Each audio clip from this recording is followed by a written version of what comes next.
stairs. We're probably going to start with the first step, maybe the second step, just kind of see what you think is best, okay?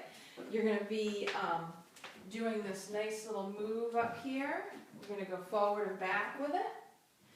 If you can even step back behind that foot just to get a little bit more range going through this hip, okay?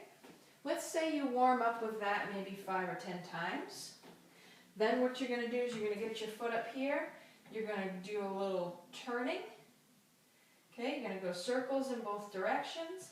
You're going to pretend someone's over here. You're going to give them a little hip bump. Okay, so I'm going at a diagonal. I'm going forward. I'm really trying to get this side of my pelvis to drop down a little bit. That's going to be key for us here. Okay, so even if it's just a centimeter that you sense, that's what we want to try to get. Okay, so then you might need to step back a little bit further. Then you could go through these steps again. Then we'll take you through the circles. We'll do that hip bump. We'll circle it. Now you don't want to be way back here when you're circling it. You want your weight to be shifted toward that front foot. Okay? Maybe even some figure eights. Just play around with that. All right? Okay. Then we're going to make sure you come over to the side and you go a little wider. Now this is really wide. You won't go that far. We're going to make sure you go a little wider. And let's do those step ups this way a few times.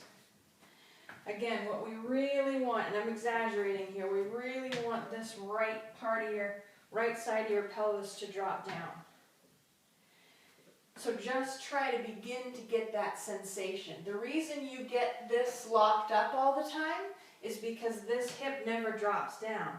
In order for your SI joint to decompress, that motion has to happen. Okay? If it stays up all the time, that's why you get that jamming in there. Mm-hmm. So again, here with the wide, you're going to do some of your circles, you're going to do some of your hip bumps.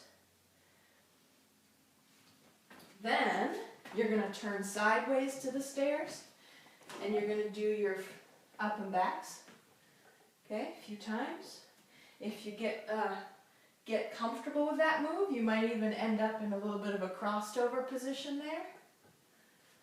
All right, just taking that hip through a bigger range of motion, that's all that does. Okay. Then you're going to hold that up there, you're going to do your circles again.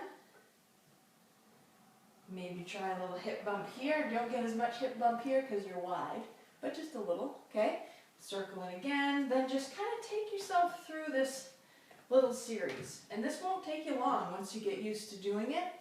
And I want you to just make it kind of a habit, Okay. as much as you can. Okay, so Okay. we're not going to spend a half hour doing this. We're going to spend 2 or 3 minutes. And then we're going to try to do it a few times a day. Okay. All right? Mm-hmm. Okay, that's good. And we'll